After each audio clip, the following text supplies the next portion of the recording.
Kembali lagi bersama saya Alvin Taufilar Sofyan, biasa dipanggil Alvin dengan NIM 011015. Oke Bapak, jadi di sini saya akan menjawab pertanyaan sesi 3 dari mata kuliah Bapak Ari, yaitu tata kelola perusahaan dan manajemen. Oke, masuk ke pertanyaannya dulu. Di sini pertanyaannya itu eh, jelaskan tentang 8 prinsip utama ISO 31000 disertai ilustrasi penerapan prinsip pada perusahaan retail. Oke, jadi yang kita tahu ya Pak, di sini kan ada 8 prinsip. Yang pertama itu ada terintegrasi. Jadi apa sih terintegrasi itu? Jadi terintegrasi itu segala aspek akuntabilitas, manajemen risiko, inklusif dan lain-lainnya itu sudah terintegritas terlebih dahulu. Jadi yang dimaksud dengan terintegritas di sini itu yang kita tahu kan segala aspek itu banyak ya dalam perusahaan. Jadi kalau misalkan segala aspek itu tidak terintegritas, maka aspek tersebut kayak sama aja nih, kayak bohong lah gitu istilahnya. Karena ya kalau misalkan ada tapi nggak terintegritas itu buat apa? Karena kan yang penting itu terintegritas.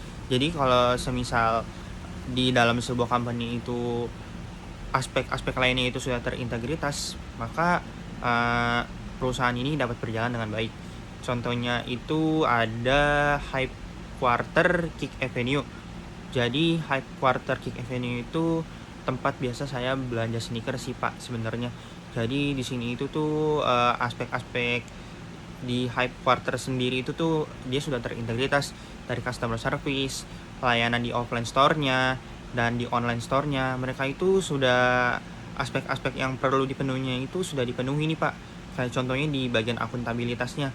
Jadi di Hype Quarter itu ada yang namanya kick point dan juga seller credit. Jadi semisal kita menjual barang nih, itu kan akan masuk ke seller credit untuk metode pembayaran barang yang ingin kita beli.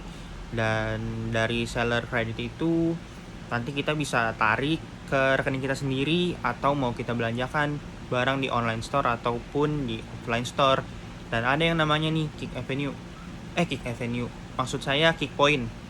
Jadi Kick Point sendiri itu semisal kita berbelanja menggunakan metode pembayaran langsung atau menggunakan seller credit yang kita punya di online app, itu akan kita dapat nih yang namanya Kick Point. Nanti Kick Point itu bisa kita tukarkan untuk potongan harga, atau semisal jumlahnya banyak kita bisa dapat free barang dengan kita menggunakan Kick Point yang kita punya sebelumnya dari kita bertransaksi. Jadi proses akuntabilitasnya dari segi keuangan online dan offline-nya itu sudah terstruktur nih.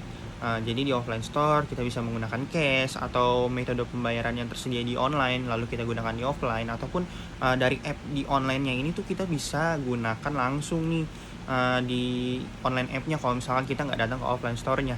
Oke, itu contoh pertama. Kemudian ini masuk yang kedua. Yang kedua itu ada terstruktur dan komprehensif. Seperti yang tadi saya sudah jelaskan sebelumnya, arti dari terstruktur dan komprehensif. Jadi segala aspek itu pasti tentunya harus terstruktur. Kalau misalkan nggak terstruktur, itu bakal berjalan dengan tidak baik. Karena yang namanya terstruktur itu berarti kan dari awal sampai akhir itu mereka terstruktur nih. Ibaratnya kayak ada satu garis nih. Kalau misalkan satu garis dari awal itu dia nggak terstruktur, mereka itu kayak akan ke kanan ke kiri atau bahkan ke atas ke bawah gitu. Jadinya pasti jalannya nggak lurus atau baik gitu. Ibaratnya kan kayak gitu ya.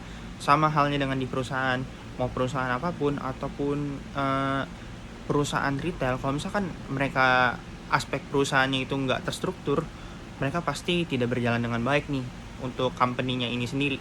Kemudian yang ketiga itu ada disesuaikan.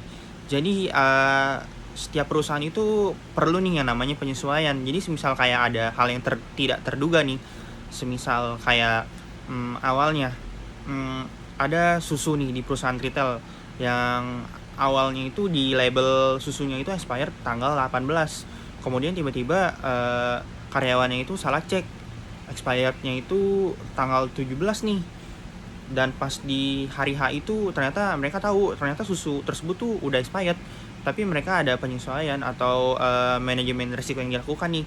Jadi mereka nggak cuma sedia satu stok aja susunya, tapi ada stok lainnya.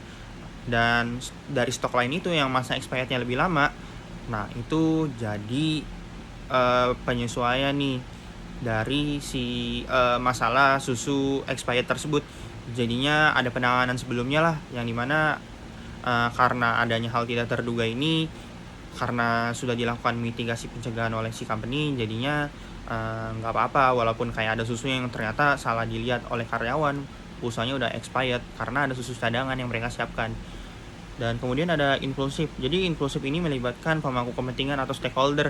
Jadi semisal kayak di perusahaan retail contohnya di Kick Avenue, misalnya ada yang naruh saham nih di Kick Avenue atau Hype Quarter yang tadi saya sudah jelaskan. Nah, tentunya pemangku kepentingan ini dilibatkan. Jadi karena mereka menaruh modal, pasti mereka diajak diskusi nih sama CEO oleh perusahaannya dari Hype Quarter Kick Avenue ini, untuk kayak diskusi nih, kayak ada nggak sih semisal kayak inovasi baru yang dapat kita terapkan, atau saran dari pemangku kepentingannya nih, kayak enaknya gimana nih untuk program baru misal yang bakal di launching, menurut pemangku kepentingannya bakal efektif nggak nih ke depannya untuk menarik konsumen. Nah, yang kelima itu ada dinamis. Jadi kan resiko itu dia itu berubah dan tentunya nggak bisa ditebak kayak apa sih resiko yang bakal datang di kemudian hari. Dan tentunya dalam company itu mereka harus bersikap responsif. Jadi semisal ada masalah nih, terkhususnya di customer service, mereka itu harus cepat tanggapnya untuk apa, jadi yang namanya pelayanan itu harus memberikan yang terbaik ya. Dan tentunya juga kita sebagai seorang customer tentunya mengharapkan feedback yang baik nih dari pelayanan dari jasa atau perusahaan yang kita gunakan. Kayak misalkan kayak kita belanja barang dan ada kendala, kita pastinya bakal ngubungin customer service. Kayak contohnya itu ada di JNT. JNT itu menurut pengalaman saya pribadi, saat saya waktu itu ada masalah nih dari saya kan ngirim barang ya Pak, dan barangnya itu ternyata salah alamat karena kesalahan kode pos. Nah, saya itu ngechat customer service dari JNT-nya itu tuh mereka cepat tanggap banget, yang dimana itu berpengaruh banget buat saya. Saya kan urgent gitu ya, kayak perlu ngirim barang ini cepet, tapi ternyata kan salah alamat. Dan karena responsif dari si customer service JNT ini baik dan mereka cepat tanggap, jadinya itu masalah yang saya miliki itu tuh jadi teratasi dengan baik karena tanggap dan cepatnya respon yang diberikan oleh customer service si JNT ini nih Pak. Jadi kurang lebih seperti itu. Kemudian ada di poin nomor 6. Poin nomor 6 itu berdasarkan informasi terbaik. Jadi tentunya company itu mereka kan punya yang namanya berbagai macam informasi. Nah, jadi dari informasi terbaik itu bakal diinfoin nih ke pemangku kepentingan ataupun ke stakeholder kalau misalkan ada info terkait terbaru.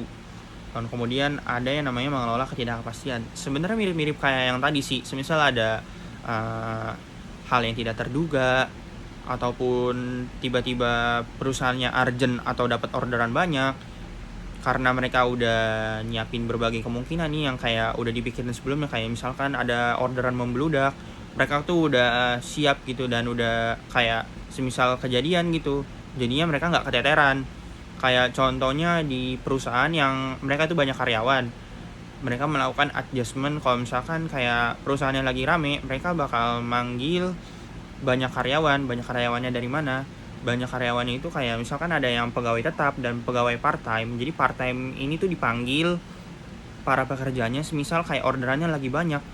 Jadi itu works banget buat company yang kayak tiba-tiba apa ya, kayak awalnya sepi atau biasa aja dan tiba-tiba mereka ada orderan yang banyak atau kayak customer banyak datang gitu. Jadi mereka nggak keteteran, mereka tinggal manggil free time worker mereka. Kayak contohnya waktu itu saya pernah kerja di Kid City nih Pak. Jadi di Kid City ini ada yang namanya cash member dan juga daily worker. Jadi cash member ini tuh kartap di sana, dan daily worker ini tuh mereka kayak part time aja di sana, kayak datangnya kalau ada panggilan. Dan waktu itu tuh kayak biasanya di Kid City ini tuh dia itu nggak terlalu rame lah, dan rame di hari-hari weekend aja. Nah, biasanya daily workernya itu dipanggil di waktu weekend biar si Kid City-nya ini nih nggak keteteran menghadapi banyaknya customer yang datang. Dan kemudian yang terakhir itu ada peningkatan berkelanjutan.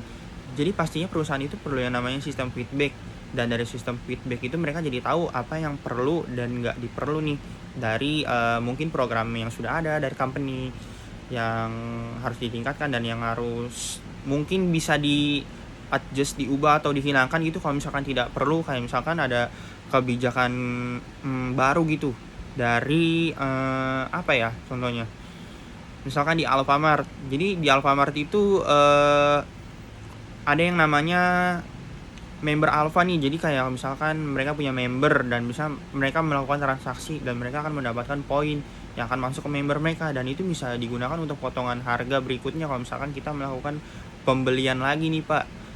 Jadi awalnya itu kan mungkin si Alfa ini nggak ada nih sistem member seperti itu, dan untuk menarik minat lebih untuk si pengunjung atau customer yang datang ke Alfa, maka mereka mengadakan yang namanya member Alfa yang bisa digunakan untuk promo yang bisa didapetin nih sama pengunjung atau customer yang datang ke Alfa.